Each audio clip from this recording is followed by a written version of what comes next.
Sir నమస్తే sir. నా పేరు నవీను. ఎస్విసిఎన్సి టెక్నీషియన్స్ నుంచి మాట్లాడుతున్నాను సార్. అక్కడ పవర్ ఉంది సార్.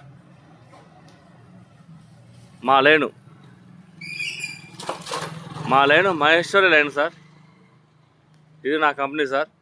ఫ్లాష్ లైట్ వేస్తున్నా. ఇది నా కంపెనీ సార్. నా కంపెనీ ముందు మా ఆపరేటర్లు సార్. నా దగ్గర పనిచేసే వాళ్ళు ఎంతమంది ఉన్నాం సార్.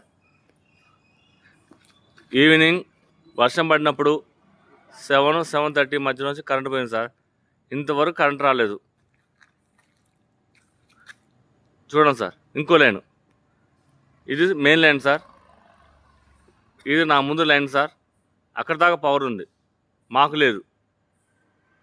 ఇటుపక్క ఇంకో లైన్ సార్. చూడండి సార్, ఇక్కడ దాకా పవర్ ఉంది, మాకు లేదు. ఎందుకు లేదు అని చెప్పేసి అని కరెంట్ ఆఫీస్ వాళ్ళ దగ్గరికి 3 సార్లు వెళ్ళాను సార్. వాళ్ళు ఒక్కరు కూడా రెస్పాండ్ అవ్వట్లేదు.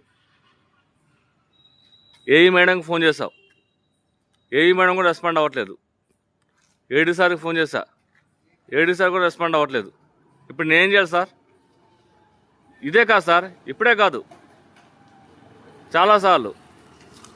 వర్షాకాలం వర్షం పడితే కరెంటు పోయిద్ది, ఎండ ఎక్కువైనా కరెంటు పోయిద్ది, ప్రతిదానికి గాలి దుమ్మతే కరెంటు పోయిద్ది. ఇవన్నీ బాగానే ఉంటాయి సార్. మాలానే పోయిద్ది. వీడియో చూడండి, మీ ముందు వీడియో పెడుతున్నా. అక్కడ దాకా పవర్ ఉంటుంది, మాకు ఉండట్లేదు. కొంచెం ప్లీజ్ దీనికి కొంచెం సొల్యూషన్ చేయండి సార్. అందరికీ ఫోన్ చేసాం, కరెంట్ ఆఫీస్కి ఫోన్ చేసాం, ఏఈ మేడంకి ఫోన్ చేశా, ఏడీ సార్కి ఫోన్ చేశా, ఎవరు రెస్పాండ్ అవ్వట్లేదు. అందుకే ఈ వీడియో పెడుతున్నా. మీరన్నా రెస్పాండ్ అవుతే, మా పవర్ వస్తే.